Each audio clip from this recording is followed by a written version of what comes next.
The sound of wind chimes. The wind chimes of heaven ring leisurely, but people do not know this, and so they look to the sky and sigh. Listen, listen!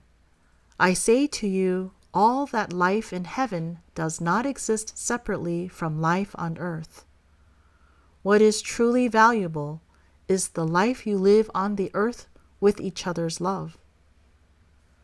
People are bound to their bodies, and so they childishly think that the lives they are living are everything.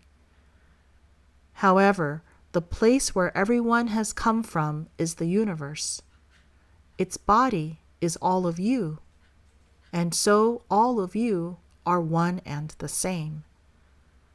Since you live your own lives in the world, a world where the distinction between you and me exists, but love does not.